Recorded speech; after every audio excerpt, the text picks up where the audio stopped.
शेखया साहब जो मुहागनि जे हवाले सां तमामु वॾो ऐं अहम कमु कयलु आहे ऐं उहो सिलसिलो हुनजो जेको शुरू थिए थो पियो अॻिते क़दम विसाले सां शुरू थिए थो पियो। त इन्हनि ते तफ़सीली गुफ़्तगू जी शुरूआति कंदासीं साईं मदद अली सिंधी साहिब खां। त साईं मुहाग जे हवाले सां तव्हांजो छा रायो आहे त मुहाग किताब में हुजणु घुरिजे या न हुअणु घुरिजे, ऐं अयाज़ साहिब जेके मुहाग लिखिया आहिनि ख़ासि तरह सां जेके अॻिते क़दम में उनजा नोट आहिनि उन्हनि खे तव्हां कहिड़ी नज़र सां ॾिसो था? साईं महिरबानी साहिब पाण तफ़सील ॻाल्हाईंदासीं। सो ॻाल्हि इहा आहे त अयाज़ जा मुहाग तमामु ज़बरदस्त आहिनि ऐं हिन किताब में वरी जेको आहे सो हीउ सतार पीज़ा ते मुरतब कयो ऐं पोइ हुन वक़्त खां पोइ गुज़ारे वियो। पर हुनजो अहम जेको अञा हिकिड़ो मुहाग आहे शाइरी जा फ़नी क़दुरु ऐं सिंधी शाइरी उहो हुन में शामिलु आहे। मां सम्झां थो त ॿिया बि ॻाल्हाईंदा, फ़िलहालु पाण अॻिते क़दम ते ॻाल्हायो आहे त अॻिते क़दम रिसालो तरक़ी पसंदि फ़िक्र जा हिकिड़ा अहम तर्जुमानो आहे। 2 पर्चा, अगस्त 1947 ऐं सेप्टेंबर 1947। तव्हांजी महिरबानी। बहितर साईं, तमामु सुठो। त हिकिड़ी शुरूआति अयाज़ साहिब जी जेका थी उहा एडिटोरियल लिखण सां थी ऐं जीअं ज़िक्र कयोसीं त अयाज़ साहिब जो मुहाग पंहिंजे तरफ़ां मुख़्तलिफ़ किताबनि में लिखियल आहिनि ऐं तमामु तफ़सीली मुहाग बि आहिनि। हिकिड़ा त मुहाग उहे आहिनि जेके अयाज़ साहिब जे किताबनि ते लिखिया विया आहिनि, जिन में ख़ासि तरह सां साईं मोहम्मद इब्राहिम जोए साहिब जा लिखियल मुहागनि जिन जी तमामु वॾी अहमियत आहे। पर जेको तफ़सीली मुहाग हुयो उहो रशीद भट्टी साहिब जो लिखियलु हो, जेको अयाज़ साहिब जे किताब ते हुयो ऐं 100 सुफ़नि खां मथे हो। साईं थोरो माफ़ी मां तव्हांखे कटियां त अयाज़ जी शाइरी शुरूआति जेका आहे शाइरीअ सां थी। सदर्शन रिसालो कंहिं ज़माने में निकिरंदो हो, उन में शाइरी शाइर थियसि ऐं उन सभ खां मशहूरु जेको नज़्म थियो मशहूरु त इनकलाब इनकलाब गाए इनकलाब गाए जीअं ज़मीन जी मक़सदु तमामु तवील ठाहे सो नओं निज़ाम जो चङो चवे अवाम ही निज़ाम हुआ ख़राब इनकलाब इनकलाब। त अहिड़ी तरह सां अयाज़ साहिब 2 तफ़सीली मुहाग लिखिया आहिनि। हिकिड़ो शाइरी आहे फ़नी क़दुरु जेको ॾिया ॾिया लाट असां में शामिलु आहे ऐं ॿियो तफ़सीली मुहाग जेको अयाज़ साहिब लिखियलु आहे उहो कतिन कर मोड़िया जॾहिं ते लिखियलु आहे। इहा 3 किताबनि जी सीरीज़ आहे ऐं उन में अयाज़ साहिब जो जेको मुहाग आहे उहो बि 102 सुफ़नि ते मुश्तमिल आहे। ऐं उन में अयाज़ साहिब तमामु घणा पंहिंजो मौज़ूअ मुहाग में बहस ठहंदा आहिनि। जीअं हुनजी रिवायत बि हुई त मुहाग भले मुख़्तसिर हुजे या नंढो हुजे त हू उन्हनि में आलमी अदब खे मक़ामी अदब खे उन्हनि खे बहस ठाहींदो हो, मुख़्तलिफ़ फ़लसफ़नि ऐं फ़िक्रनि खे बि छंड छाणे ठाहींदो हो।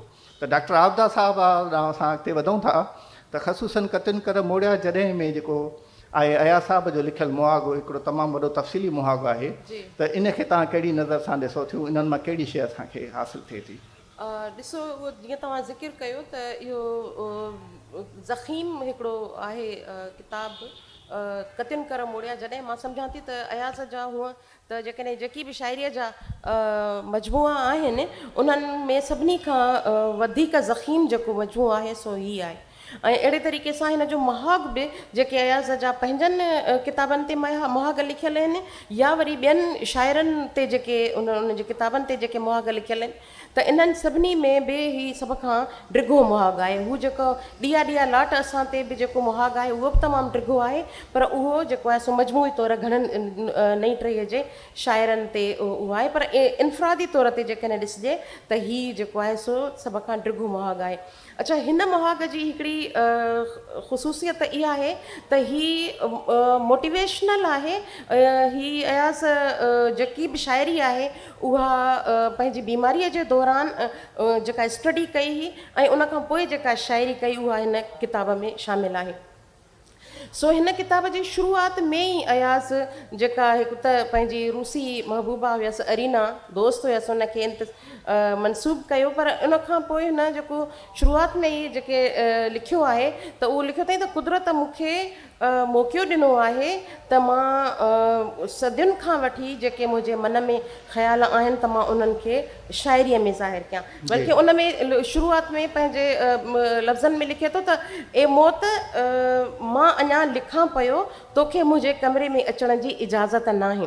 वरी ॿी पॉइंट लिखे थो त डॉक्टर मूंखे चवनि था डॉक्टर तूं चयो आहे त मां शाइरी मुंहिंजे लाइ मुनासिबु न आहे, ऐं मुंहिंजी सिहत जे लाइ बहितर नाहे, पर मूंखे इहो ॿुधाए त जेकॾहिं मां न लिखां त तूं मूंखे गारंटी ॾीं थो त मां न मरंदुसि। ऐं अहिड़े तरीक़े सां उन में वरी पोइ हिकु ख़्वाब जो बि ज़िक्र कयो आहे, जेको बीमारीअ जे दौरान जॾहिं अयाज़ हुयो त 23 सितंबर ते हिकिड़ो हुन ख़्वाब ॾिठो आहे, जंहिंमें हू हिकिड़े कबूतर खे उॾामंदे ॾिसे थो त हिकिड़ो कबूतर आहे जंहिंजा पर अयाज़ जे हथ में सभु माण्हू उनखे पथर हणनि था, उन कबूतर खे नुक़सानु नथो पहुचे ऐं उहे पथर जेके आहिनि से हेठि किरी था पवनि, ऐं उहो चवे थो त मूंखे को बि मारे नथो सघे, मूंखे को बि मारे नथो सघे। त इहो जेको मौत खां अयाज़ जेको बीमारीअ मां निकिरी आयो ऐं हिकिड़ो इंतिहाई 2-3 हुननि खे दिलि जा दौरा पिया, त उन सॼी कैफ़ियत मां जेको निकिरी आयो त शाइरी बि उन कैफ़ियत में आहे ऐं इहो महाग बि तक़रीबन हुन जेको आहे सो उन कैफ़ियत जे अंदरि लिखियो आहे। लिखे थो त जीअं चए थो मां कमर शहबाज़ खे चयुमि त मूंखे मौत मां कोन मरंदुसि ऐं मां मौत खां कई भेरा जेको आहे सो बची निकितो आहियां। ईअं एज़ यूजुअल जीअं अयाज़ पंहिंजे हर पंहिंजे तक़रीबन किताब में या हर मज़मून में या शाइरीअ में पंहिंजे महबूबाउनि जो ज़िक्र कंदो आहे, त इन में बि ज़िक्र कयो अथई ऐं चए थो त कीअं हुन पंहिंजी वाइफ सां गॾिजी हिकिड़ी जाइ ते वञनि पिया त मौत खां बची वियो, ट्रेन में बची वियो। ईअं ई ज़िक्र करे थो त हिकिड़ी जते नदीअ खे खोटाई पए थी त मूं मनो ॾाढी सुहिणी पई लॻी, मूं उनखे ॾिठो सो मुंहिंजो पेरु तिरकी पियो ऐं मां मरंदे मरंदे बची पियुमि। सो मां मौत खे केतिरा ई भेरा शिकस्त ॾेई चुको आहियां, मां ईअं न मरंदमि छो जो ख़ुदा खे मूंखां को ख़ासि कमु वठिणो आहे। ऐं उन खां पोइ वरी अयाज़ जा इहे लफ़्ज़ आहिनि, लिखे थो त मूं जहिड़ो ख़ुदा मूंखे मारींदो त नुक़सान में वेंदो, छो त हुनखे मूं जहिड़ो ॿियो शाइर किथां न मिलंदो। मूं हाणे ई त अञा मौत, हयात बहदस ममात ऐं ख़ुदा वग़ैरह ते लिखणु शुरू कयो आहे ऐं मूंखे पक थी वई आहे त ख़ुदा मूंखे कंहिं ख़ासि कम जे लाइ ख़लकियो आहे। त इहे हुन जेको आहिनि सो मौत जे लाइ शयूं जो ॿी हिकिड़ी ॻाल्हि जेका हुन इन मुहाग में लिखी आहे उहा इहा त जेको हुन जा एक्सपीरियंसिस हुया हॉस्पिटल जे अंदरि, त हू सावरोणियूं सारे पियो पंहिंजे दोस्तनि खे। जीअं इंडिया वियो त इंडिया ते जेके हुन प्रोग्राम्स कया उन्हनि जो हुन ज़िक्र कयो आहे। हिते त एतिरो टाइम न आहे जो एतिरो डिटेल कजे, पर उन प्रोग्राम्स जा रेडियो प्रोग्राम्स जा या उते जेके जिन दोस्तनि साथियुनि सां मिलियो उन्हनि जो ज़िक्र कयो अथई ऐं उन्हनि जो डिटेल में उन्हनि खे यादि कयो अथई त केरु किथां मिलियो, को अजमेर खां आयो त को जेको आहे सो बम्बईअ खां आयो, को कंहिं ॿिए शहर खां आयो, ऐं उन्हनि सभिनी जा नाला यादि कया अथई। ऐं उन्हनि जे लाइ अयाज़ हिकिड़ो जुमिलो आख़िर में मां ॿुधायां त लिखे थो त इहा इस्पताल न हुई, हिकु चित्रशाला हुई जिते कई चित्र रखियल हुआ जे खुटी न थिए खुटा, राति खुट जिन खे ॾिसंदे राति खुटी थिए वई पर चित्र न पिए खुटिया। त उहा चित्रकारी हुन पंहिंजे दोस्तनि जी कई। ऐं उन खां पोइ वरी इन महाग में हिकिड़ी ॿी ॻाल्हि जेका हिन अयाज़ लिखी आहे उहा आहे त मां केरु आहियां। बुला शाह जो बि हुन में मिसाल ॾिनो त बुला की जाना में कोन, ऐं पंहिंजो हू जंहिं शोपनहार खां हू मुतासिर हो त उन जो बि ज़िक्र कयो अथई त हू हिकिड़ी जाइ ते वञे पियो त चपरासी पुछियुसि त तूं केरु आहे, चई इहो त शोपनहार हुनखे चए थो त जे तूं मूंखे ॿुधाए सघे त मां केरु आहियां त मां तुंहिंजो थोराइतो हूंदुमि। त उन लाइ अयाज़ हिकिड़ो लिखियो आहे, नोट लिखियो अथई पंहिंजी पाण सुञाणण जे लाइ त मां पाण अञा ताईं इन जुस्तजू में आहियां त माना मां कीअं पंहिंजो पाण खे मां सुञाणा। पर उन खां पोइ चए थो त हीअ जेको किताबु आहे कतियुनि कर मोड़िया जॾहिं, इन में केतिरनि ई जायुनि ते मां इन सुवाल जो जवाबु हासिल करे चुकियो आहियां। पंहिंजी शख़्सियत जे हवाले सां अयाज़ जे मन में तमामु घणा सुवाल अचनि था पिया जेके हू पंहिंजो उथारे थो पियो। जी जी बिल्कुलु। त उहो हुन पंहिंजी शख़्सियत ऐं उन खां पोइ हिकिड़ी ॻाल्हि मां हिते क्लियर कयां त अयाज़ जे लाइ हिकिड़ी ॻाल्हि थींदी आहे ॾाढी, त हू जेको आहे सो अंग्रेज़ी ऐं यूरोपियन लिटरेचर खां हुन कॉपी कई ऐं हुन पंहिंजो उन जो असरु आंदो।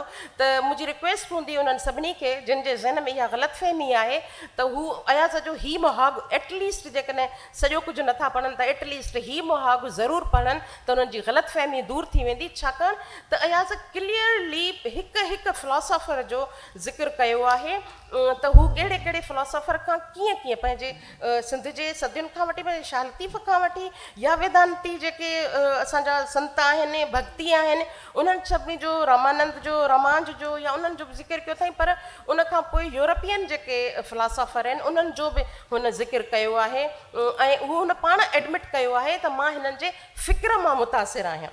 ऐं मां सम्झां थी त अयाज़ जहिड़ी शाइरी जॾहिं कजे थी, जेकॾहिं अहिड़ो को इंसानु आहे जेको अयाज़ जहिड़ी शाइरी करे थो त उन जे लाइ बि वॾो जहान खपे। बिल्कुलु दुनिया भर जे फ़लसफ़नि जो फ़िक्र उन पंहिंजे मुहागनि में छंड छाणे ठहंदो आहे।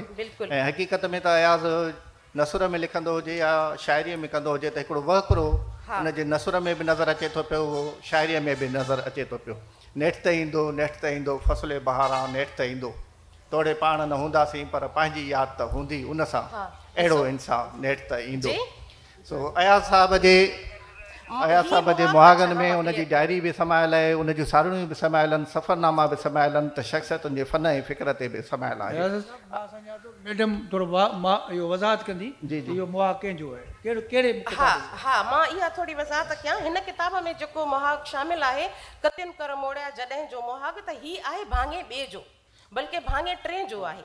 ऐं भाङे मां जेको 90 सुफ़नि ते आहे जेकी शाइरी नंबर 6 आहे या कुझु मूं वटि इहो किताब पियो आहे। जी जी बिल्कुलु मां ॿुधायां मदद साहब खे त पहिरें भाङे जो किताब में शामिल कयल आहे। हा बिल्कुलु हिन किताब में शेख अयाज़ साहब जा सभई मुहाग शामिल न आहिनि कयल, ऐं ख़ासि तरह सां जेको इहो कतन कर मोड़िया वारो मुहाग आहे इहो तफ़सीली मुहाग आहे, उहो हिन किताब में शामिल न आहे।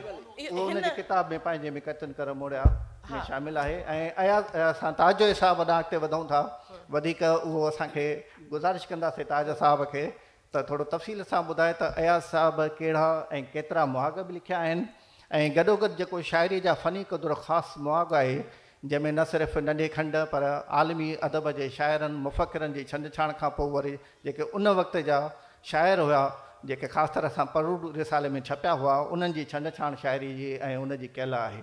त तव्हां उन बारे में ताज साहब ॿुधायो त अयाज़ साहब जा मुहाग कहिड़ा ऐं केतिरा आहिनि, ऐं इन मुहाग शाइरी जा फ़नी क़दुर ऐं रिजाना जी अहमियत कहिड़ी आहे? महिरबानी। सभ खां पहिरीं त मुहाग जेके आहिनि सो अदबी दुनिया जी उहा हिकिड़ी सन्फ़ आहे जंहिंमें रवायती अंदाज़ में बि लिखियो वियो आहे ऐं साॻे वक़्तु उनखे परख छंड छाण तनक़ीद ऐं अभ्यास जे फ़न जी कमाल ऐं बुलंदीअ ते बि पहुचायो वियो आहे। ऐं कॾहिं कॾहिं त केतिरा मुहाग एॾी अहमियत हासिलु करे विया आहिनि जो असुल किताब खां बि वधीक उहे अमन। मसलन तव्हां सिंधीअ में नारायण श्याम जे किताब रोशन छांवरो हिकिड़ो नंढड़ो किताबु आहे जंहिं ते सुगन आहूजा हिकिड़ो तफ़सीली मुहाग लिखियो आहे जेको जंहिंमें हू नारायण श्याम खे ॿुधाए थो त तुंहिंजे फ़न में कहिड़ियूं ख़ूबियूं आहिनि ऐं तोखे अॻिते वधणु खपे, त उहो मुहाग उन किताब ते भारी आहे। आम तरह मुहाग मुक़दमा पुराणे ज़माने खां लिखबा आया आहिनि, पर उन्हनि में घणे भाङे रुॻो तारफ़ हूंदो आहे राइटर जो। पर असांजे दोस्त जामी चांडीअ लिखियो आहे त सिंधी अदब में मुहाग खे बाक़ाइदा सन्फ़ मोहम्मद इब्राहिम जोए ॾिनी। जीअं मिसाल शेख अयाज़ जे 9 किताबनि ते लिखियो, पंहिंजनि 10-12 किताबनि ते, ईअं 50 खनि किताबनि ते हुन लिखियो आहे। पर आउं हिन में इहा ॻाल्हि शामिलु कंदुसि त सिंधी अदब में जीअं जोए साहब मुहाग खे अदबी सन्फ़ बनायो आहे, ईअं शेख अयाज़ बि बनायो आहे ऐं ॿिन्ही जो लॻभॻि हिकिड़ो ई दौरु आहे। ऐं अयाज़ जे किताबनि में या जेके 21 जुल्द कल्चर डिपार्टमेंट छपराया जिन में जे तरतीब में मुंहिंजो बि हिसो हो, ऐं उनखां पोइ जेको 17 किताब आंदो आहे त हुन में 5 मुहाग आहिनि, हिन में 14 ऐं 4 मुहाग हुन मां शामिल आहिनि। पर मूं जॾहिं पाण वटि अयाज़ जा किताब ऐं मुख़्तलिफ़ माण्हुनि जे किताबनि जा मुहाग ॾिठा त शेख अयाज़ जा हिन वक़्त ताईं जेके मूंखे मालूम थी सघिया आहिनि 35 मुहाग आहिनि। आउं सम्झां थो त जोए साहब खां पोइ जेकॾहिं वधि में वधि कंहिं मुहाग लिखिया आहिनि त उहो शेख अयाज़ आहे, जंहिंमें 7 मुहाग हुनजे नसरी पंहिंजनि किताबनि ते आहिनि, जंहिंमें सुफ़ेद वशी अॻिते क़दम खां बि पहिरीं सुफ़ेद वशी, छो त उहो जुलाई में छपियो आहे। सुफ़ेद वशी में जेको कहाणीअ जी तवारीख़ मुहाग आहे उहो ॾाढो ख़ूबसूरत मुहाग आहे। ऐं अॻिते क़दम जा मदर दिली सिंधी साहब ॿ ॿुधाया, पर मूंखे चो बि मिलियो आहे जेको जोइ साहब बि उन में शामिलु कयो आहे त अगस्त सेप्टेंबर अक्टूबर 3 किताब महाग ॿिनि में आहिनि, पर मजमूआ उहा जेके आहिनि उहे 3 छपिया आहिनि। त हाणे 4 महाग इहे थी विया, कराचीअ जा ॾींहं रातियूं 5 महाग, किथे न वञिबो थक पहिरियों जुल्द ऐं 4 जुल्द 2 महाग इहे। ऐं हिकिड़ो ॿियो किताब जेको शेख अयाज़ जो आहे कराचीअ जा ॾींहं ऐं रातियूं, त 7 महाग हुन जा नसरी किताबनि ते आहिनि। ऐं चाहींदुसि त बाक़ी संदसि उन्हनि जा रुॻो तव्हांखे नाला ॿुधायां त 62 खां वठी 97 ताईं भौर भरे आकाश जुड़ नेण उन लाइ उभर चंड पसुपरी अलविदाई गीत हींअड़ो ॾाढ़ूअ गुल जीअं निंड वलियूं सरलो ईड़ा गबिया सूरजमुखी सांझ जर ॾिया झिमकनि चंड गलियूं घाट मथां घनघोर घटा कतिन कर मोड़िया सांझीअ समुंड सिपूं कुंजूं करकनि रोह ते। त इहे 14 महाग शेख अयाज़ जा पंहिंजी शाइरीअ ते आहिनि। ऐं अहिड़े नमूने सां संदसि मुख़्तलिफ़ ॿिया जेके लिखियल आहिनि उहे बि 14 महाग आहिनि। ऐं मसलन अब्दुल करीम गदाईअ जे साणीअ जा सूर ते, ताज बलोच जे शेरी किताब दर्द जो सहरा ऐं लफ़्ज़ जो मातम ॿिन्ही ते महाग आहिनि। ताजल बेवस जो किताब सिंध मुंहिंजी अम्मा ते महाग आहे, बदर बेड़े जी डायरीअ ते महाग आहे, नंद जवेरी जी शेरी किताब चौवाटे ते महाग आहे, अयाज़ गुल जी शेरी किताब तोबिन कहिड़ा छामरा ते महाग आहे, सरकश सिंधीअ जी किताब प्यार ऐं आज़ादीअ जो महाग, अदल सूमरे जी किताब जो महाग, गफ़ार तबस्सुम जी किताब सोचूं सहरा सराब जो महाग। ऐं नौजवान शाइरनि जी चूंड शाइरीअ ते जेको ॾिया ॾिया लाट वारो महाग आहे। ऐं शराफ़त जी पुलसरात अत्या दाऊद जे किताब जो महाग आहे, शोभे ज्ञानचंद जी किताब वॾी वथु हाम ऐं मुश्ताक बागाणीअ जे वाइन जे किताब ते महाग। 14 इहे, 14 हू ऐं 7 हू, 35 महाग शेख अयाज़ जा लिखियल आहिनि। ऐं हिननि महागनि में मिसाल शेख अयाज़ ते हिकिड़ियूं 2 तनक़ीदूं थींदियूं आहिनि त चवंदा आहिनि त हू सीनियरनि खे अहमियत कोन थो ॾिए पाण खां, ऐं पाण खां जूनियरनि खे अहमियत कोन थो ॾिए, पर जिन बि जेके बि हीअ महाग पढ़ंदा उन्हनि खे मालूम थींदो त हुन पंहिंजे सीनियरनि खे बि अहमियत ॾिनी आहे ऐं पंहिंजे जूनियरनि खे बि अहमियत ॾिनी आहे। मसलन गदाई बेवस जे कैलिबर जो शाइर हो, ऐं बेवस ऐं गदाई साॻे दौर जा शाइर आहिनि। गदाईअ 1901 में जनम वरितो, 2 में जनम वरितो आहे। शेख अयाज़ खां जे जनम खां 22 साल यानी 20-22 साल अॻे हुन जनम वरितो आहे। त बेवस ऐं पर गदाई ऐं बेवस जो तज़ियो कंदे शेख अयाज़ लिखियो आहे, मां उहो टुकड़ो तव्हांखे पढ़ी ॿुधायां त गदाई बेवस जो हमअसर आहे। ऐं जॾहिं जमियत शोरा जा शाइर मुशाइरेबाज़ शाइर काफ़िया कबूतरनि जीअं उॾाईंदा हुआ, जॾहिं लाड़काणे में उरूज़ जी अंधी घोड़ी कल में धुकींदी वेंदी हुई, जॾहिं अदीब सिंध रिसाले में बेअदबी उन हद ते पहुती जो शराब ख़ासि, आब ख़ासि, जुलाब ख़ासि जे काफ़ियनि ऐं रदीफ़ ते शाइरी थींदी हुई, जॾहिं अमृत परस शाइर महबूब जे ख़त खे सब्ज़े सां तशबीह ॾींदा हुआ, जॾहिं कुल 30-40 लफ़्ज़ उन्हनि जी फेरगेर शाइरीअ जी पूरी काइनात हुई, ऐं शाइर ज़िंदगीअ जे अंधे खूह जा ॾेॾर हुआ, तॾहिं बेवस ऐं गदाई जहिड़ा बाशहूर शाइर हिकु नए अदब जो बुनियादु रखी रहिया। उन अदब में न रुॻो फ़रसूदा रवायतुनि सां बग़ावत हुई, पर पंहिंजे मुआशिरे जो गहरो शऊर ऐं उनजो इज़हार हो।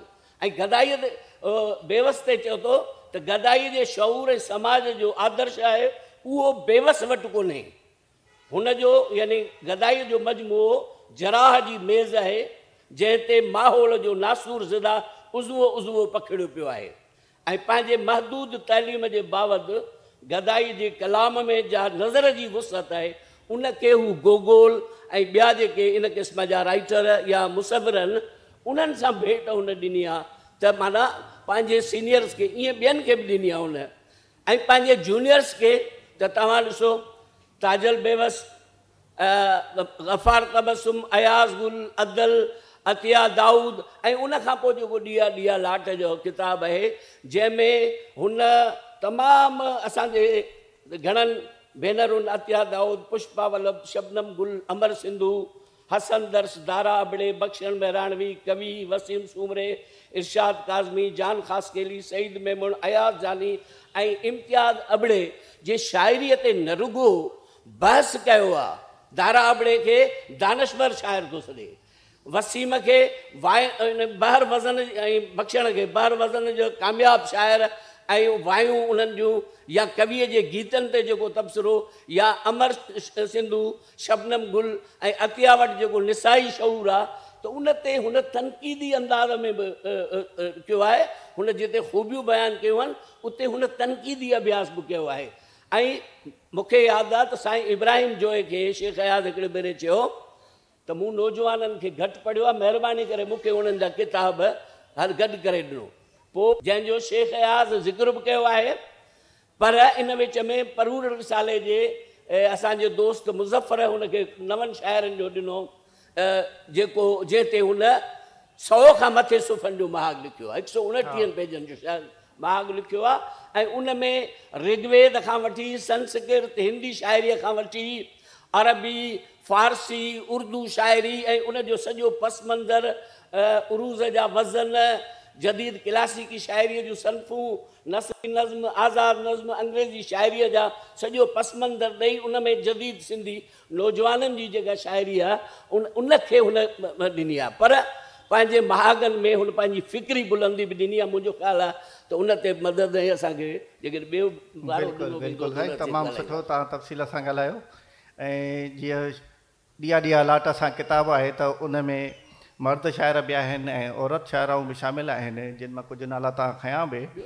ऐं शेखा जी बि इहा बि ख़ूबी रही त हुन न सिर्फ़ु सीनियर्स ते लिखियो आहे पर जूनियर्स ते बि लिखियो आहे, जीअं तव्हां ज़िक्र कयो। पर इन में ख़ासि शइ इहा बि आहे त अयाज़ मुहाग में कंहिं बि अजाई डेग खां, जंहिं बि मुसनफ़ जे या शाइर जे किताब ते लिखे थो, उन खां पासो कयो आहे। ऐं न सिर्फ़ु उनजो तर्जुमो पेश कयो आहे पर उन में सलाहूं बि ॾिनियूं आहिनि। ऐं उन में ख़ासि तरह सां हुन औरतुनि जी जेका शाइरी आहे उनखे पिणु उन साॻी निगाह सां ॾिठो आहे जीअं मर्द शाइरनि जी शाइरीअ खे ॾिठो आहे। त मैडम हसीन मुसरत खां असां पुछंदासीं त जेको औरत शाइरनि जे हवाले सां शेख अयाज़ जो रायो आहे, या ख़ासि तरह सां अतिया दाऊद साहिबा वेठी आहे, उनजो किताबु आहे शराफ़त जी पुलसरात, उन ते अलॻि मुहाग बि अयाज़ साहिब लिखियलु आहे, त हुनजो इन हवाले सां रायो या तर्जुमो कहिड़ो आहे अयाज़ साहिब जो मुहागनि में जेको पेश कयलु आहे औरतावाद जे हवाले सां? महिरबानी रियाज़त। यकीनन जेका गुफ़्तगू हली आहे त अयाज़ जे महागनि जे हिसाब सां तव्हां सम्झां थी त किताबु लिखणु सवलो आहे, पर किताब ते महाग लिखण बि हिकिड़ो फ़न आहे ऐं हिकिड़ी अहलियत जी ॻाल्हि हूंदी आहे। ऐं अयाज़ जेके बि महाग लिखिया आहिनि त महसूसु थिए थो त उहो उन लेखक जी कैफ़ियतुनि खे, उन जी क़ाबिलियत खे ऐं उन जी सॼी महिनत खे पाण महसूसु करे पियो, पाण महसूसु करे पोइ महाग लिखियो अथसि। जीअं तव्हां ॻाल्हि कई अतिया दाऊद जे किताब जो शराफ़त जी पुलसरात जो, त उन वक़्तु अतिया अञा नौजवान शाइरा हुई, त उनखे उन पाण उन खां शाइरी घुराई, उनखे पढ़ियो ऐं उन खां पोइ महाग लिखियो अथसि। ऐं महाग लिखण सां गॾोगॾु उन ॾिठो आहे त औरताज़ाद नज़रिए सां तालुक़ थी रखे, त उन औरताज़ाद नज़रिए जो पूरी तारीख़ बयानु कई अथसि। त ईअं न आहे त हू सम्झे पियो जीअं तरक़ी पसंदि अदब जी ॻाल्हि थी आहे त उनजो पूरो पस मंज़र ॿुधाए रहियो आहे, ईअं ई हुन फेमिनिज़म जी तारीख़ ॿुधाई आहे। अहिड़े तरीक़े सां औरतुनि जी तारीख़ मूवमेंट कीअं हली आहे, उन जा वोट जे हक़ लाइ औरतुनि केतिरी जिदोजहद कई आहे, कहिड़े कहिड़े मुल्कनि में हली आहे, त हू हिकिड़ो महाग सिंधी छोकिरीअ जी शाइरीअ ते पियो लिखे, पर उन जी वुसत हुन एतिरे क़दुरु ॾिनी आहे जो उनखे बैन अल अक़वामी सतह ते खणी वियो आहे, हिकिड़ो नज़रिए जो तारुफ़ पेश पियो करे। ऐं उनजे पहिरीं लाइन जेका किताब में लिखी अथसि, लिखे पियो त औरताज़ाद जो बुनियाद त बीबी हवा ई विझी छॾियो हो, जंहिं उनखे मेवो खारायो आदम खे, त उहा हिकिड़े इनक़लाब जी ॻाल्हि पियो करे, जेको अॻियां हली लिखे पियो त अतिया दाऊद जी हिकिड़ी सिट आहे जेका उहो पंहिंजी धीअ खे मुखातिब थी चए थी त तूं मरी वञजां पर नीह ज़रूरु लाइजां, भले तोखे कारी करे मारजनि। हू चए थो त इहा हिकिड़ी सिट बरे सग़ीर जी औरताज़ाद जी सॼी तहरीक ते भारी आहे। त इहो ॾिसो त अयाज़ जी न सिर्फ़ु मर्दनि जे लाइ पर औरतुनि जे लाइ बि हुनखे केतिरो स्पेस पियो ॾिए, ऐं ख़ासि तौर ते जेको नज़रिए ते लिखे पियो ऐं पॉज़िटिवली हुन पूरी तहरीक बयानु कई आहे फेमिनिज़म जी। ऐं उन खां अलावा जेको अतिया खे वरी अतिया दाऊद हिकु दफ़ो कचहरीअ में ॻाल्हि कई त मूंखां पहिरीं हुन पुछियो हुई न त हीअ नज़म लिखण वक़्तु तो छा महसूसु कयो, हिन नज़म लिखण वक़्तु तुंहिंजा छा ख़्यालात हुआ। अहिड़ो केरु राइटर कंदो। अॼुकल्ह त ॾिसूं था त हिकिड़ी रवायत थी वई आहे न महाग लिखणु, जेको पंहिंजे ई वेझनि खां ई लिखाए छॾींदा आहिनि। ईअं बि थींदो आहे, दोस्तीअ में बि लिखिया वेंदा आहिनि। पर जॾहिं अयाज़ जे महाग जी ॻाल्हि थी करे त उहे महाग हिकिड़ी पूरी तारीख़ था बयानु कनि। ऐं जेको फेमिनिज़म जो नज़रियो ॾिसे थो त नाले खां ई मर्द डिॼनि था, छिरकनि था, त ही को अजीब क़िस्म जो नज़रियो आहे, जंहिंजी हालांकि फेमिनिज़म हिते न सिर्फ़ु जेतिरा तारीख़ लिखी थी वञे त फेमिनिज़म तमामु पुराणो नज़रियो आहे। जेतिरी सोशलिज़म जी, मार्क्सिज़म जी तारीख़ आहे, उन खां बि मूंखे महसूसु थींदो आहे त फेमिनिज़म पुराणो नज़रियो आहे। छो त अयाद जो जीअं मूं पहिरीं लाइन जो ज़िक्र कयो त हू ॿुधाए पियो त बीबी हवा हिन जो बुनियादु विधो, त पोइ सम्झी सघो था त फेमिनिज़म केतिरो पुराणो नज़रियो आहे ऐं तमामु ख़ूबसूरती सां लिखियलु आहे। ऐं सम्झां थी हिन ते अञा बि असां वधीक गुफ़्तगू कंदासीं। तमामु बहितरीनु। ऐं हक़ीक़त इहा आहे त जेॾो अयाज़ साहब जो मुतालियो हो त उन मुताले जा के अक्स इन्हनि मुहागनि में समायल आहिनि। पोइ उहो मुहाग मुख़्तसिर लिखियलु आहे या तफ़सीली, पर ख़ासि तौर सां जेके ॿई तफ़सीली मुहाग आहिनि, कतिन कर मोड़ा जॾहिं जो ऐं शाइरी जा फ़नी क़दुर ऐं रुझानात ॾीआ ॾीआ लाट सां वारो, त इन्हनि मुहागनि जा वॾा असर बि सिंधी अदब ते पिया आहिनि। त हाणे असां उन हवाले सां मदद अली सिंधी साहिब ॾांहुं वधंदासीं त साईं इहे इन्हनि अयाज़ साहिब जे मुहागनि जा सिंधी अदब ते कहिड़े क़िस्म जा असर पिया आहिनि, छा उहे मस्बत असर पिया आहिनि या उन्हनि मां के शाइर मायूस बि थी विया ऐं उन्हनि चयो त असां एॾो मुतालियो नथा करे सघूं ऐं शाइरी न कई। न, इहा त हाणे ॻाल्हि मां सम्झां थो त कोन थी पाण लागू करे सघिजे। अयाज़ जो जेको मुतालियो हो, हाणे त उहो सभु मञनि था त बेहद तमामु घणो मुतालियो कंदड़ माण्हू हो ऐं आलमी अदब खे सिंधी अदब सां मुतारफ़ करण में बि शेख अयाज़ जो हथु हो। असां बि उन ज़माने में जेके शाइरनि जा ऐं राइटरनि जा नाला पढ़िया उहे अयाज़ जे किताबनि में ऐं अयाज़ जे जेके बि हुन जी शाइरीअ में बि उन ज़िक्र कयो आहे। मुहाग त वरी पाण अलॻि था अचूं। यकीननि हीअ ॿिनि मुहागनि जो ज़िक्र थो कजे त उन मां हिकिड़ो त कोन्हे हिन किताब में, मूं सतार खे उन वक़्तु चयो बि त हुन पर शामिलु कोन कयो जंहिंजो अॼु ज़िक्र कयो जी। पर हू जेको ॿियो नंबर आख़िरी जेको मुहाग आहे उहो तमामु हिकिड़ो जानदार मुहाग आहे, जंहिंमां ख़बर पवे थी शाइरीअ जा फ़नी क़दुर ऐं सिंधी शाइरी। उन में अयाज़ न फ़क़ति जेके जिन ते तबसरा कया आहिनि, पर उन वक़्तु आलमी शाइरीअ जो बि हुन जेको आहे सो ज़िक्र कयो आहे।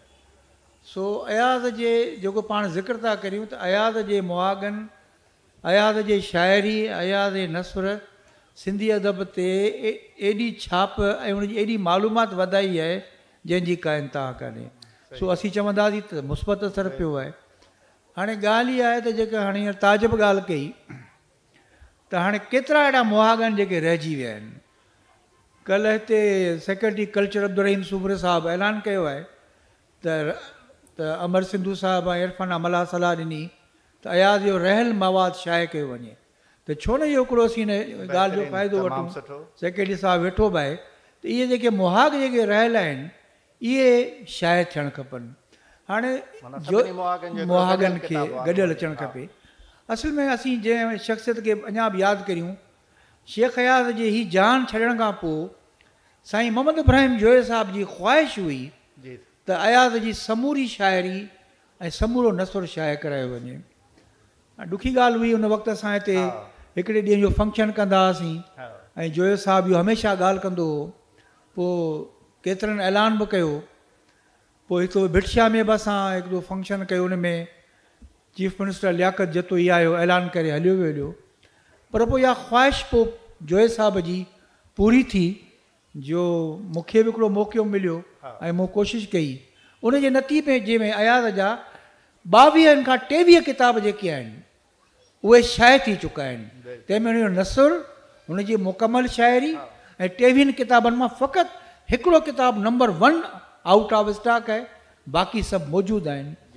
त हाणे इन में असीं वरी पाण मोटी था अचूं त रहियल जेको अयाज़ जो मवादु आहे उहो गॾु कयो वञे ऐं शाये कयो वञे त जीअं असांजे नौजवाननि खे अञा बि वधीक ख़बर पवे।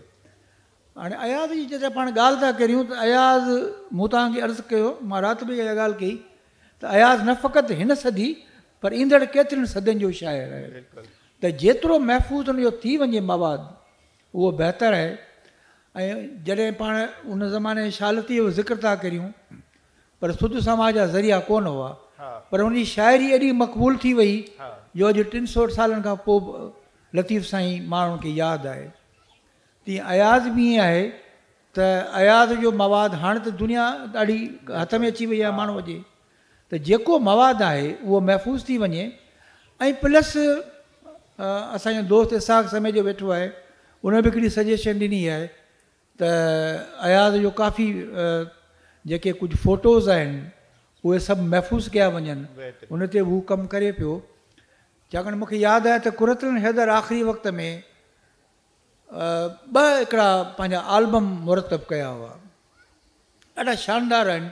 उहे उर्दू अकेडमी शाया कया हुआ, हिन अधु मेज़ जेतिरा हूंदा। ऐं कफ़े गुल फरोश, उन में समूरा हुनजे ख़ानदानी ऐं उनजूं सभु तस्वीरूं उन महफ़ूज़ कयूं। सो आउं सम्झां थो त अयाज़ जा फ़ोटोज़, अयाज़ जा ख़त हींअर जेके आहिनि से अयाज़ जा फयाज़ लतीफ़ मुरतब कया आहिनि, त इहो सिलसिलो हले पियो। इहो हाणे मां सम्झां थो त हाणे ख़ुदि हाणे शाइरी बि आहे त शाइरी बि गज़ल अलॻि कजे, नज़म अलॻि कजनि, नसुर सभु हिकु तरफ़ हुजे, मुहाग अलॻि हुजनि। इहो कमु वरी थींदो, मां सम्झां थो त इन में असांखे गॾिजी कमु करणु खपे। इन में ख़ासि तरह सां असांजो डॉक्टर इसाक़ समय जो ऐं डॉक्टर फयाज़ लतीफ़ तमामु सुठो कमु कयो आहे ऐं उहो असांजे अॻियां अची चुको आहे। ऐं उनजी ख़ूबी इहा बि आहे त उन्हनि जा तफ़सीली मुहाग बि लिखिया विया आहिनि, जंहिंमें आख़िरी ॻाल्हि इहा त डॉक्टर अनवर फिगार साहब वेठो आहे। अयाज़ जी जेका पहिरीं मोहबत हुई उहा हुई रोशन आरा मुग़ल। उहा शिकारपुर जी पहिरीं स्टूडेंट हुई जेका अयाज़ सां गॾु पढ़ंदी हुई, पहिरीं मुसलमान छोकिरी जंहिं BA बि कई। बेहद सुठी शाइरा बि हुई ऐं ख़ूबसूरत बि हुई। अयाज़ जो जेको पहिरियों इश्क हो उन सां हो, उन जो समूरो मवादु अनवर फिगार गॾु कयो आहे ऐं उनजो मुक़दमो मूं लिखियो आहे। सो मां सम्झां थो इहो किताबु ईंदो, छाकाणि त दुनिया में शाइरनि जे इश्कनि ते बि किताब आया आहिनि, इहा का ख़राबु ॻाल्हि कान्हे, इश्क हर माण्हू करे थो। सो इहो किताबु अची वेंदो, उन फंक्शन बि इंशाअल्लाह कंदासीं। सो मुंहिंजो वज़ाहत करे छॾियो। न बिल्कुलु, इश्क त शाइरीअ जो हाणे बुनियादु आहे ऐं इश्क न आहे त शायदि उहा ओड़ी शाइरी थी बि न सघे। ऐं अयाज़ बि सिंधी ॿोलीअ सां ऐं सिंधी शाइरीअ सां इश्क कयो। ऐं जीअं तव्हां जोए साहब जी ॻाल्हि कई, मोहम्मद इब्राहिम जोए साहब जी, त उन चयो त शेख अयाज़ खे पढ़णु ऐं सम्झणु असांजो क़ौमी फ़र्ज़ु आहे। ऐं उहो क़ौमी फ़र्ज़ु हिन तरह सां त किताबनि जी सूरत में, इन्हनि मेलनि जी सूरत में, इन्हनि सेशन जी सूरत में बख़ूबी नौजवान नए नस्ल ॾांहुं मुंतक़िल बि थिए थो पियो ऐं महफ़ूज़ बि बणिजे थो पियो।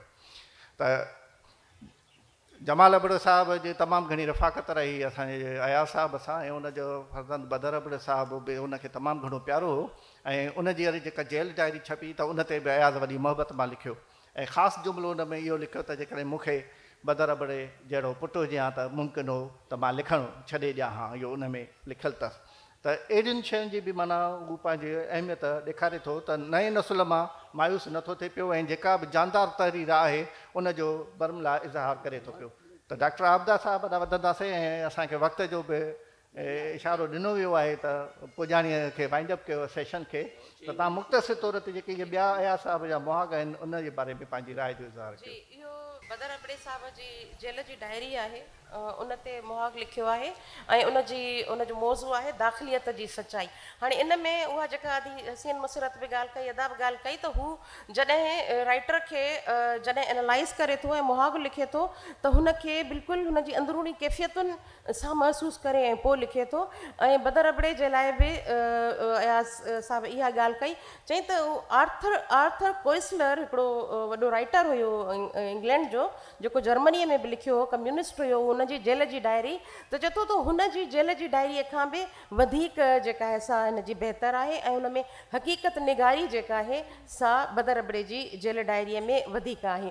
ऐं उनखां पोइ हू उन मुहाग में इहो सॼो एनालाइज़ करे हुनजी समूरी डायरीअ खे ऐं उन सिचुएशन खे थोरो क्लियर करे थो त कीअं असांजा जेके आहिनि से सियासी जेके कारकुन आहिनि उहे केतिरी सहूबतूं कीअं बर्दाश्त कनि था। ऐं उन में हिकिड़ो सवाल अयाज़ साहब हिकिड़ो कयो आहे, चए थो त उहा कहिड़ी सोच आहे, कैफ़ियत आहे जेका सजल नेणनि ऐं सन्हड़नि चपनि खां सन्हड़नि चपनि खां रूह पले थी छॾे ऐं वञे ऐं कोड़ा फटका क़ैद फांसियूं पंहिंजे लाइ चूंडे वञे थी। उन जो जवाबु बदर अबड़े पंहिंजे हिसाब सां ॾिनो आहे। हाणे बदर अबड़े साहिबु उन जो जवाबु ईअं ॾिनो हुयो त हमीदा गांगरोड जेका नज़ीर अब्बासी जी वञी हुई त उन जॾहिं हसन हमीदी साहिबु शेख अयाज़ जो दोस्त हुयो, उन जे साम्हूं जॾहिं उन पंहिंजी कैफ़ियत बयानु कई त हसन हमीदी हिकिड़ो नज़्म लिखियो जेको बदर अबड़े पंहिंजी डायरीअ में शामिलु कयो आहे। उन नज़्म जो उनवान हो जुर्मे आगही। त अयाज़ चवे थो त मां तोड़े जो हसन हमीदी उन समूरी कैफ़ियत जी अकासी करणु चाही आहे, पर मूंखे हिन सुवाल जो जवाबु अञा ताईं न मिलियो ऐं मां सम्झां थी उन सुवाल जो जवाबु अयाज़ खे ॿिए किथे बि न मिलियो, पर अयाज़ जेको गीत लिखियो मां ॾोही आहियां सो पूरो जवाबु त नथो थी सघे, पर मुमकिन आहे न हुजे, पर का झलक आहे हुन जे जवाब जी जेका हुनखे मिली हूंदी। ऐं हाणे ताज साहिब ॾांहुं वधंदासीं त ताज साहिब रुझान तमामु घणो मुहाग लिखण जो वधियो आहे ऐं पर आम तरह सां इहो त नज़र अचे त उन में तारीफ़ी पासो घणो थो कयो वञे बयानु ऐं उनजी छंड-छाण घटि थी थिए पई।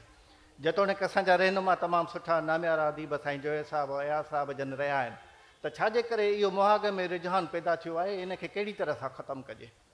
पहिरीं ॻाल्हि त अयाज़ जा बाक़ी रहियल जेको मवाद आहे या महाग आहिनि त मां इन सिलसिले में ॿुधायां 35 महाग मां हथु करे चुको आहियां। अदीअ हिकिड़े ॿिए महाग जी बि मूंखे निशानदाही करे 36 महाग थी विया आहिनि। इनशाअल्लाह इहो किताबु तव्हांखे जल्दी ॾिनो वेंदो। ॿियो तव्हांखे ॿुधायां त अयाज़ जूं ॿियूं टिड़ पखड़ शयूं जेके आहिनि उहे असां तख़युल वारनि खे काफ़ी ॾिनियूं ऐं उन्हनि जो रिसालो आहे जेको अयाज़ जूं वॾो हिसो अणछपियल उन में शयूं आहिनि जंहिंमें शाइरी बि आहे वग़ैरह। त जेकॾहिं उनजी थोरी माली मदद जेकॾहिं थिए त उहो बि हिकिड़ो शेख अयाज़ जे 2 मार्च वारे मौक़े ते जनम ॾींहं ते उहो अची सघे थो। बाक़ी जेको महागनि जो सिलसिलो मां तव्हांखे ॿुधायां त तारीफ़ ख़ुदि तनक़ीद में शामिलु आहे जेकॾहिं उहा कंहिं राइटर जे फ़नी हवाले सां हुजे, पर जेको आम तारीफ़ थिए थी आउं सम्झां थो त उन्हनि महाग जे मयार खे मुतासिर कयो आहे। पर जोए साहिब या अयाज़ या अलादाद बुयो या तनवीर अब्बासी इन्हनि जेके मिसाल तनवीर जेके नारायण जा 9 मजमूआ आॾो रखी जेको महाग लिखियो आहे, या शेख अयाज़ जे हर शख़्स कहाणी आहे जो तवील महाग लिखियो आहे, इहे जोए साहिब जा 9 महाग जेके ॿिया छॾियो रुगो सिर्फ़ु इहे शेख अयाज़ जा पंहिंजा जेके तवील महाग आहिनि उन्हनि खे था ॾिसूं त हुन जिते तारीफ़ कई आहे उते तनक़ीद बि कई आहे। मिसाल गफ़ार तबस्सुम ते लिखियो अथई त हीअ उस्ताद बुख़ारीअ जे सिलसिले जी कड़ी आहे। हाणे इन में तारीफ़ पंहिंजी जॻह ते आहे, पर इहा तनक़ीद बि आहे त हू उन जे रुख में उन अंदाज़ में लिखे थो ऐं हुन जे बेतन ते चए थो त जेकॾहिं हीअ क्लासिकी रवायत मां निकिरी ईंदो त पोइ हीअ पंहिंजो फ़िक्री दग ठाहींदो त इहा तनक़ीद आहे। ऐं एॾी ख़ूबसूरत अंदाज़ में तनक़ीद आहे जो मसलन ताज बलोच जे ॿिए मजमूए ते जॾहिं शेख लिखे थो उन में लिखे थो त हीअ पैबलो नरोदा फलाणा खां नाज़िम हिकमत ऐं फैज़ खां मुतासिर आहे, उनजो हिन ते असरु आहे। असरु माना इन मां तव्हां अंदाज़ो लॻायो त इहो तनक़ीदी अंसर आहे जेको शेख लिखियो आहे। ऐं नारायण श्याम जॾहिं लिखियो आहे त असांजो बेवस जेको आहे असांजे सुगन आहूजा बेवस जदीद शाइरनि जो बानी आहे, जॾहिं त नारायण श्याम जदीद शाइरीअ जो बुनियादु रखियो आहे। त हाणे इन में इहो तनक़ीदी शऊर आहे, इन में तारीफ़ न आहे। इहे शेख अयाज़ जेके 2 महाग लिखिया आहिनि ऐं उन में तव्हां ॾिसो त असांजे जेके नौजवान शाइर आहिनि माना उन लाइ ॿुधाए थो त हीअ दानश्वर शाइर आहे, हिन जे वाईअ में हीअ शइ आहे। मिसाल अदल ते लिखे थो त हुन फ़ारसी बहर वज़न खां हटी जेको लिखियो आहे माना फ़ारसी बहर वज़न जी जेकॾहिं हुन में का कमज़ोरी आहे त उनजो ॾाढो ख़ूबसूरत अंदाज़ में शेख अयाज़ ज़िक्र करे थो। ऐं त तव्हां ॾिसो त महाग थिए ई उहो थो। अॻे मुक़दमा लिखंदा हुआ पर आउं सम्झां थो त शेख अयाज़ जेके हीअ 2 महाग लिखिया आहिनि आउं सम्झां थो त जेकॾहिं इन्हनि खे मसइलन शेख अयाज़ जे महाग मां जेको अदीअ जेको महाग कतिन करम मोड़िया जॾहिं। हाणे उन में दुनिया जा जेके बि फिलासफ़र आहिनि, जेके शेख अयाज़ पढ़िया आहिनि, जेके नाविल निगार आहिनि, जेके शाइर शेख अयाज़ पढ़िया आहिनि, उन्हनि जे फ़लसफ़े जो कहिड़ो असरु उन्हनि ते तनक़ीदी नज़र विधी अथई ऐं उन्हनि ते बहस कयो अथई वहदल वजूद ऐं शोपेनहावर जी जेका यूनिनिज़म आहे उहा कीअं पाण में मिले थी। ऐं ईअं जैन धर्म ते लिखे थो, जॾहिं आत्मकथा में लिखे थो त पंहिंजे दौर जे समूरनि फ़लसफ़नि ते लिखे थो, उन्हनि फ़लसफ़नि मां इख़्तिलाफ़ बि करे थो ऐं जेके शाइर आहिनि उन्हनि जी पाण में भेट बि करे थो ऐं उन मां नतीजा बि कढे थो ऐं आलमी शऊर जो गर्व असांखे ॾिए थो। त इहे महाग थींदा आहिनि जेके माण्हुनि खे उत्साहींदा आहिनि त शेख अयाज़ वटि तनक़ीदी शऊर तमामु मथां हुओ। हू पंहिंजे हमअसरनि ते बि तनक़ीद कंदो हो, सीनियर्स ते बि कंदो हो, पर उन में मुस्बित पहलू हो, मनफ़ी किथे बि शेख अयाज़ न थियो आहे। माना रहनुमाई कई आहे अयाज़ साहिबु मुआगन में ऐं उन में हिकिड़ो जेको नुक़्ते नज़र ॾिनो आहे उहो उत्साहींदड़ ॾिनो आहे ऐं उहो इन तरह सां ॾिनो आहे त इनखे वधीक बहितर कहिड़ी तरह सां करे सघे। हिकिड़ो जुमिलो जेको मदद साहिब जे कंटिन्यूएशन में त हिन में जेके बि फिलासफ़र अदीब आहिनि, शाइर आहिनि, असां सभिनी उन खां पोइ मुतासिर थी वञी उन्हनि किताबनि मां के 5 मूं पढ़िया के 10 पढ़िया त ॼण त इन सॼी दुनिया जी कहकशां खां असांखे शेख अयाज़ वाक़ुफ़ु कयो आहे पंहिंजे महागन जे ज़रिए। बहितर, तमामु सुठो। हिकिड़ो मजमू रायो मदद अली सिंधी साहिब जे तरफ़ां बि ऐं ताज साहिब जे हवाले सां बि पंहिंजो पारां बि अयाज़ साहिब जे हिननि ॿिन्ही मुहागन ते या ॿियनि सभिनी मुहागन ते बि आयो आहे। ऐं इख़्तिसार सां चवंदासीं डॉक्टर हसीन मुसरत खे त उहा बि पंहिंजो मजमू रायो इन्हनि मुहागन जे हवाले सां ॾिए त पोइ असां सुवालनि जवाबनि जो सेशन शुरू कयूं। जी मजमू रायो त इन्हनि मुहागन मां तव्हां कहिड़ी पैगाम पंहिंजो सम्झो आहे या त इहा ॻाल्हि आहे त अयाज़ जा कैनविस ॾाढो वसी आहे। उनजे महाग न सिर्फ़ु किताब जो तारुफ़ पर जे करे शाइरनि लाइ लिखे पियो त उन में शाइराना उनखे फील पियो थिए न, उन में तशबीह आहे या उन में हिकिड़ी मंज़र कशी आहे जंहिंमें असांखे महसूसु थिए थो त असां उनजे शाइरीअ जे मंज़र में पहुची पिया वञूं। जिते नज़रियाती तरीक़े सां लिखे पियो त उन पूरे नज़रिए जो तारुफ़ पियो पेश करे। वरी जे करे किथे किथे अयाज़ उनखे सिर्फ़ु ईअं न आहे त महाग हिकिड़ो ख़ुश्क आहे या अहिड़ो मवादु आहे जंहिंखे घटि अक्सर थींदो आहे त महागनि खे छॾे किताब पढ़िबो आहे, पर अयाज़ जा महाग एतिरा त दिलचस्प आहिनि जेके उन किताब पढ़ण लाइ उत्साहिनि था। ऐं उन सां गॾोगॾु उन में दिलचस्पी जो पहलू इहो आहे त उन में ईअं थो लॻे त ॼण अयाज़ जी आत्मकथा गॾु थी हले। किथे किथे हू पंहिंजूं यादूं थो शेयर करे, किथे उन्हनि सां जेतिरी उनजी अटैचमेंट आहे, दिली उनजो लगाव केतिरो आहे उन लेखक सां, उहो थो बयानु करे। ऐं जीअं सभिनी जी राय हुई त अयाज़ ते जेको कमु थियो आहे, पर ॻाल्हि आहे त तरतीब में ऐं हिकिड़ी जॻह ते हुजे त महाग यकीननि हिकिड़ी जाइ ते हुअणु घुरिजनि ऐं जेके एडिटोरियल आहिनि उहे हिकिड़ी जॻह ते हुजनि त जीअं असांजा नौजवान जेके पढ़नि ऐं ख़ासि तौर ते जेके रिसर्च जो कमु कनि था, जेके मुहक़िक़ आहिनि, उन्हनि खे मवाद हिकिड़ी जाइ ते मिली सघे। हिन में हाणे ॿियो वधीक कमु इहो बि करे सघिजे थो त अयाज़ साहिब या किताब शाइरी जा हुजनि या नसर जा हुजनि, उहे ऑडियो बुक्स जी सूरत में बि वरी दुनिया ते पहुचाया वञनि। हा, हिकिड़ो त ॿुधायो त सुवाल पोइ असां सुवाल जवाब हिकिड़ो जुमिलो रुगो मां ॻाल्हाईंदमि त जिते मुहागन जी ॻाल्हि थी त अयाज़ उर्दू में मुहाग बि लिखियो। मरहब कासमीअ जी शाइरीअ ते हुन जेको आहे सो मुहाग उर्दूअ में लिखियो हो त उहो त हाणे ख़बर पई उहो असांजे साम्हूं न आयो। जी जी त हा, सुवालनि जवाबनि जो ॿिया बि हुजनि। हाणे असां वधूं था पिया त हाज़िरिन दोस्तनि मां त कोई बि सुवाल पुछणु चाहे थो त उहो सुवाल पुछे ऐं जंहिंखां सुवालु आहे त उनजो बि असांखे ॿुधाए वञे त जीअं उहो जवाबु ॾिए उनखे। जी माइक ॾियो जा मोहतरम साईं खे। माशाअल्लाह, शेख साहिबु वॾो शाइर हो ऐं शाह साईं जो मुक़लद हुयो ऐं हुन पंहिंजी जेका शाइरी कई आहे हुन पंहिंजे शऊर मुताबिक़ त वॾी शाइरी कई आहे। सवाल पुछिजो साईं। सुवालु आहे, इहो सुवालु आहे त एॾो वॾो शाइर थी करे पाण जॾहिं हुन ते तनक़ीद थींदी हुई त उहा तनक़ीद बर्दाश्त कोन कंदो हो ऐं तनक़ीद कंदड़ खे सेटिस्फाई कोन कंदो हुयो।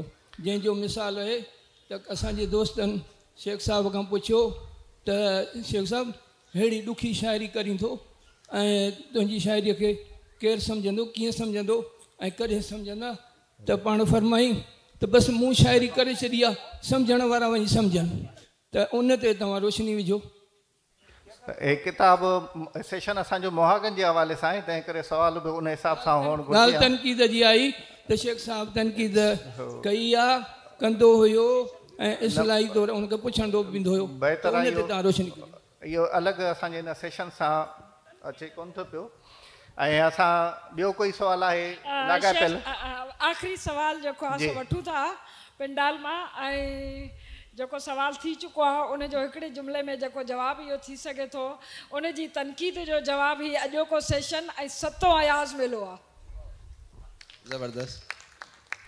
मुंहिंजो ताज जोए साहब खां सवालु आहे, उन ॻाल्हि जो ज़िक्र कोन कयो वियो या टाइम घटि हुयो जो सभु शयूं कवर कोन थी सघियूं।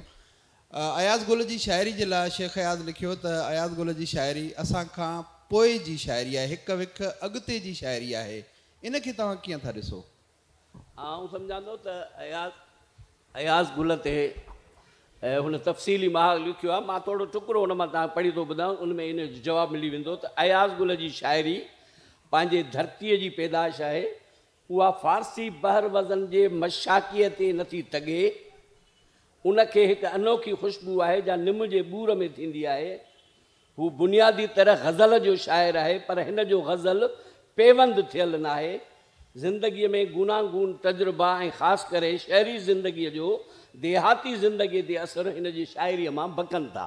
त हाणे तव्हां ॾिसंदो त उन में सॼो तजियो त ॿुधाए थो, ऐं हुन चयो आहे त मुंहिंजे टारीअ जो टिड़ियल गुल, उन जो उनवान इहो आहे। त माना शेख अयाज़ पोइ वरी हिन में लिखियो आहे असांजे ॾींहं ॾींहं राति जे महाग में त मुंहिंजी 50 साल शाइरीअ ते आमरियत रही आहे, पर आमरियत चङी न आहे। ऐं छो त इहो हू एतिराफ़ थो करे त नौजवान कीअं अॻिते वधी आया आहिनि।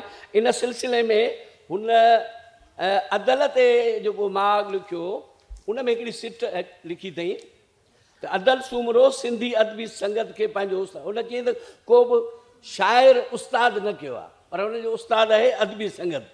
हू नए दौर जी शाइरीअ ते पंहिंजो असरु विझी चुको आहे। हिन जा अक्सर आज़ा नज़्म निहायत ख़ूबसूरत आहिनि, उन्हनि में बहर वज़न जी पाबंदी न आहे। उहे फ़क़ति बहर वज़न जे सरहदुनि खे छुअनि था, पर उन्हनि में नवाण आहे, ताज़गी आहे, बेपनाह शहरियत आहे। तनक़ीद बि करे थो, पर उनजे अॻिते वधण लाइ मां सम्झां थो त अयाज़ नए नसुल खे अच्छा महिरबानी। ऐं असां पंहिंजे सभिनी चइनी महिमाननि जा मदद अली सिंधी साहब, डॉक्टर आबदा कांगरो, साईं ताज जोयो, डॉक्टर हसीन मुसरत जिन जा थोराता आहियूं। ऐं सेशन जी पुॼाणी अयाज़ साहब जे हिननि सिटुनि सां कंदासीं। ॾात जो कोई ॾुकार कोन पवंदो, सिंध खे मूं आछियो एॾो सुकार, ॾात जो कोई ॾुकार कोन पवंदो, को उञायो को न रहंदो को बि यार, ॾात जो कोई ॾुकार को बि न पवंदो, को बि न पवंदो। अवां सभिनी जी महिरबानी।